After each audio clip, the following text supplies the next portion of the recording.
Hello everyone, আসসালামু আলাইকুম।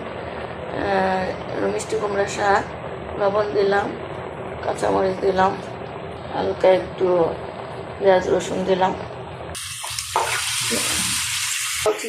লাউ পাতা সিদ্ধ হয়ে গেছে, এখানে একটু আলু দিলাম, পেঁয়াজ রসুন দিয়েছি। আলু নরম, বেশি আলু তো নরম সিদ্ধ হয়ে গেছে।